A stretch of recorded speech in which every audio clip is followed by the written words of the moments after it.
Good afternoon, folks, from Jeff's Little Engine Service. Today we're going to be tangling with this Honda lawnmower here.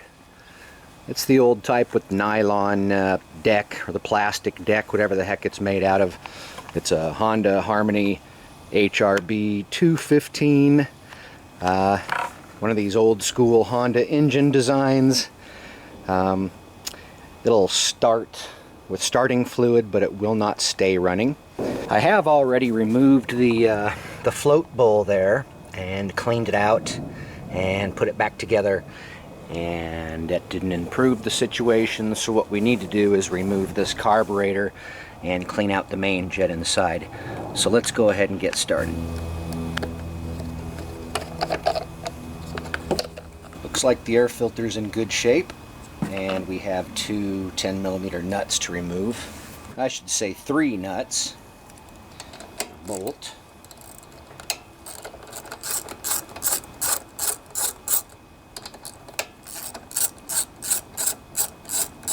We also have this bolt that we have to remove.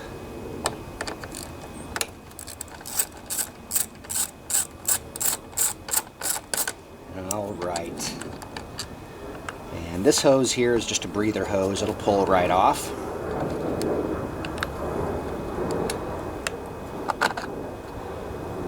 Okay.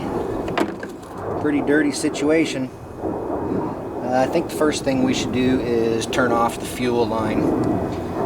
Now, I've already cleaned out the gas tank and the fuel line to make sure that that's all clean, but we're still having the same problem, so it's time to remove this carburetor and clean it out a little better.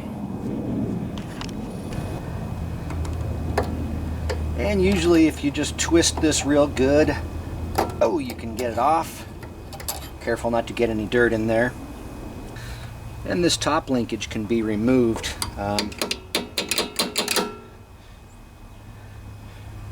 So this carburetor won't move. We want to break it up, break it free.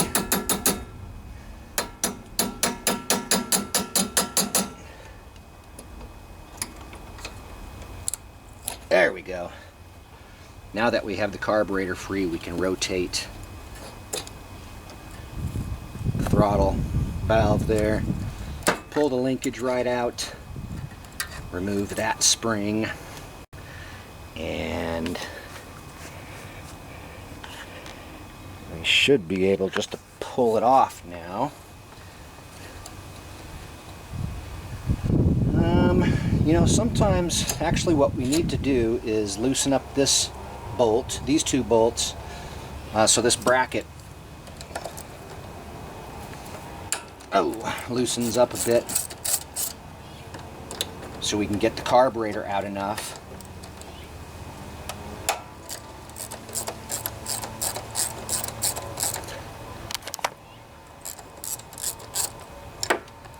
Alright, so now it's loose enough. I think we can get this carburetor, maybe,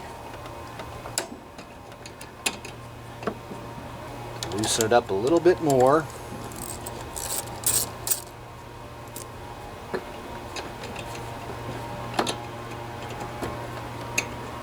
Almost. Be careful not to break anything. This is plastic here, so maybe I just need to take this bolt all the way out.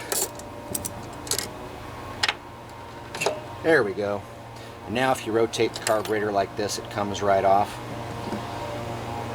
Don't forget how this was in place. And I'll just leave this loose for now. And you can see the gasket there got damaged, so we'll have to make another one of those. Alright, let's get into this bad boy and see what we have going on. I think I'm going to clean it off first. And you have this little metal gasket here to keep track of. And just like that, we are cleaned up and ready to take this carburetor apart. Trusty 10mm again.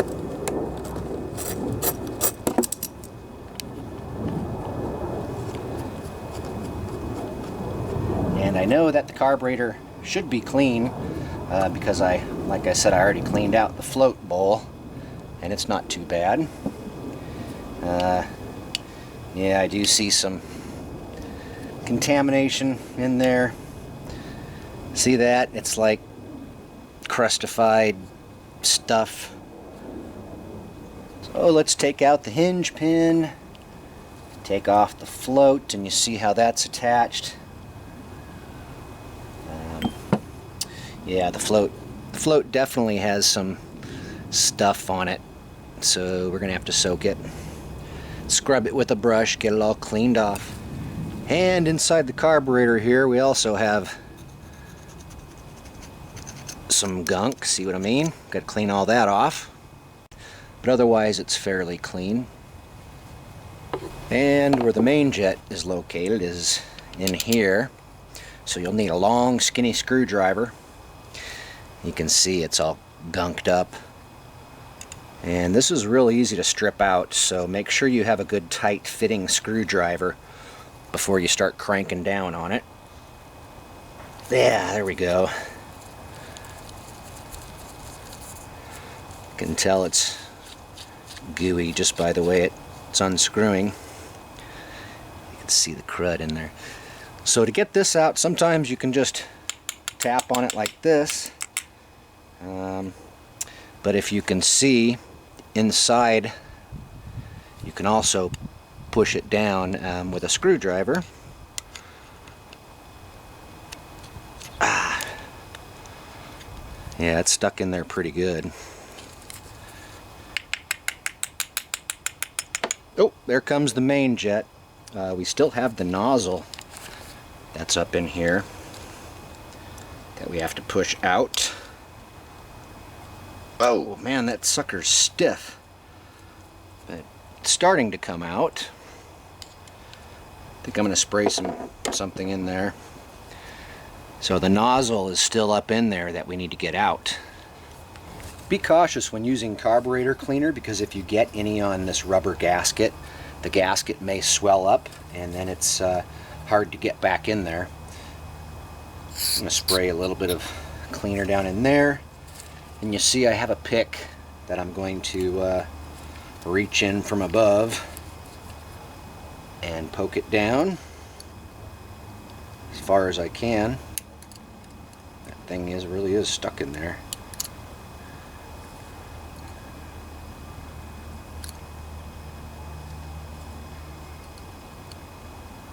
But it's important that we do get it out. There it is. Haha. Boy.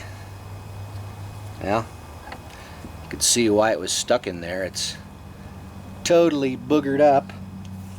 But you can see the nozzle, hopefully you could see, the nozzle has a bunch of tiny little holes in it. And you need to make sure that all those are cleared out, as well as down through the center. Goes all the way through the tube. But definitely make sure those tiny little holes are cleared out. And then on your main jet here, you just have the one hole that goes up through the middle of it, but you want to make sure it's good and clean. And you can just, and you can tell just by looking that that little stinker main jet there is plugged. So let's get this cleaned out. What I usually use is just some copper wire. Clean it out, poke it through, and begin brushing off all of this stuff. Use a little bit of carburetor cleaner on the toothbrush here.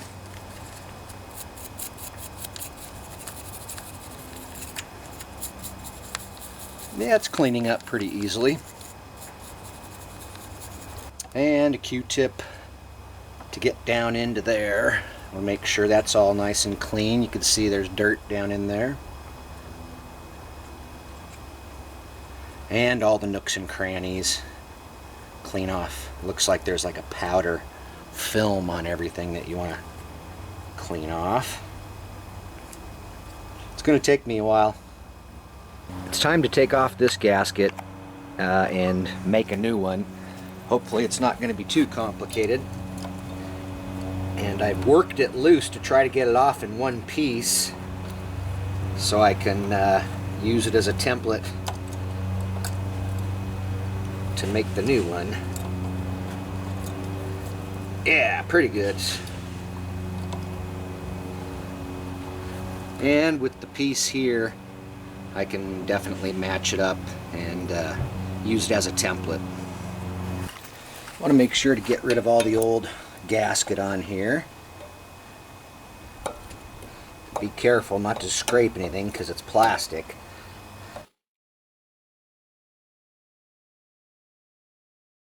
Well, my gasket didn't turn out too bad. It should work. Yep, that should work.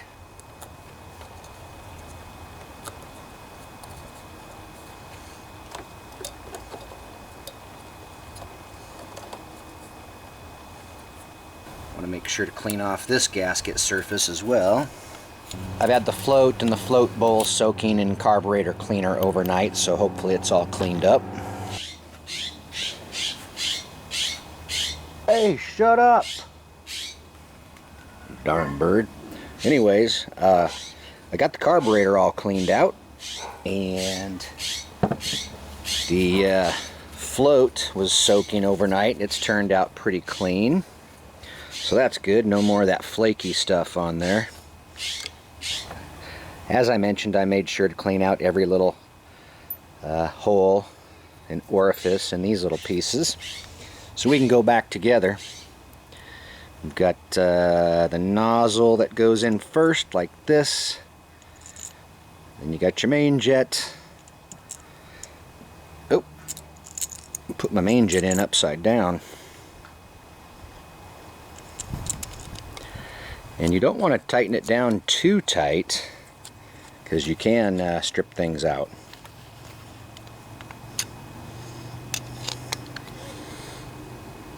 Good and snug though. Yeah. And we'll put this little doodad back in place. The spring goes on the bottom like so. See, everything's nice and clean.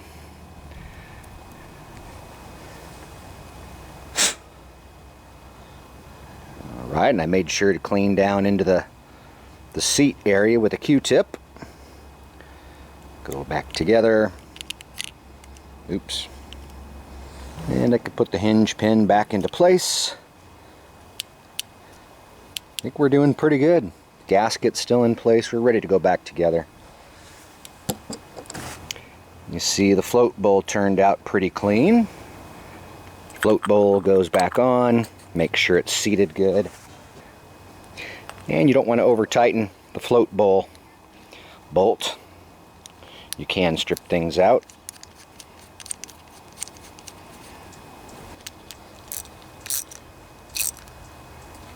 So the carburetor's looking all clean and ready to go back on.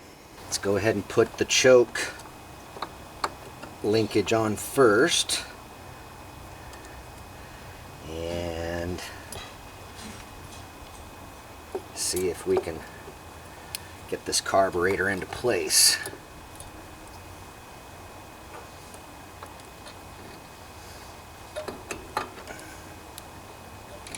There we go. Put this bolt back in.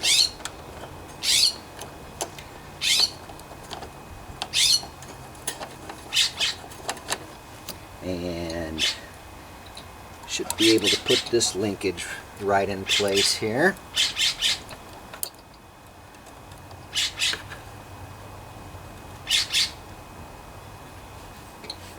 And finally the spring.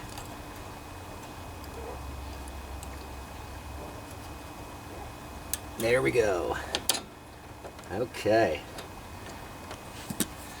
I see some stuff up in this fuel line I want to clean out. Don't want that ending up in the carburetor.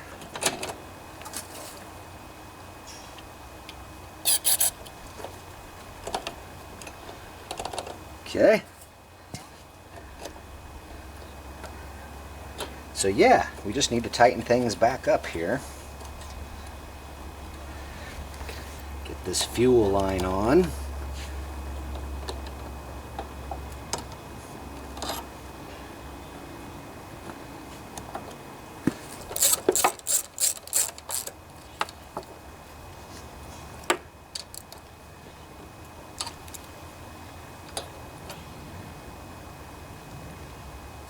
gas on, check for leaks. I think we're doing all right.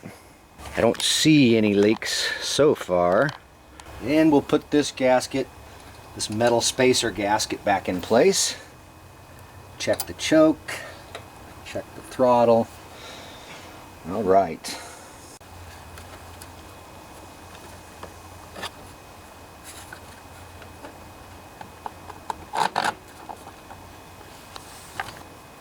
It's a good idea to tighten these two nuts up first before you tighten this one.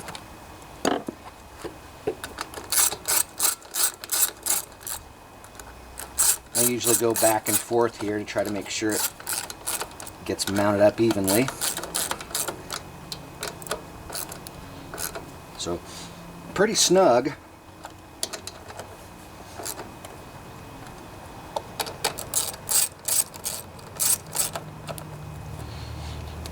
All right. One thing I do want to check is that the when I go to full choke, is that the choke plate closes all the way. I don't know if we can see any. Yeah, it looks like it does. Can you see that? That's full choke. Choke on, choke off. Choke on, choke off. I'm going to leave the air filter off of it for the test here. See how it goes.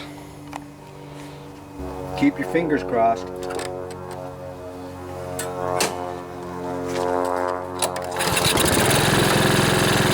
Perfect.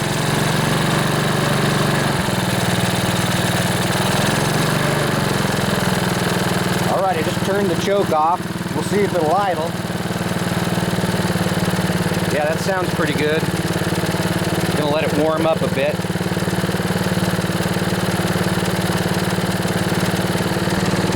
All right, let's rev it up. Yeah, that works.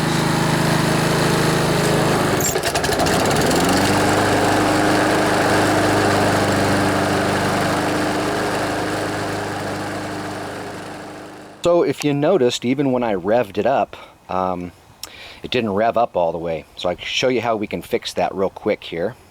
But to get it to rev up more, you want to find the governor spring, which is actually that spring there, and you need to make it a little bit tighter. One of the ways you can do that is just by bending the spring a little bit. Sometimes you can bend the tab that it's attached to get it to rev up more, but it doesn't look like we can do that in this case, so I'm just going to put a little crimp in that spring. Basically makes that spring a little bit shorter. Let's see. Yeah.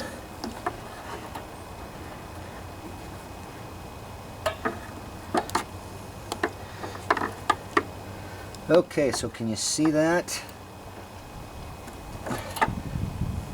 Alright, can you see that? I put a little crimp in that spring, which is making that spring just a little bit tighter, which will allow it to rev up more now. Hopefully. Let's check it out. Yeah, that's much better. I think that'll work.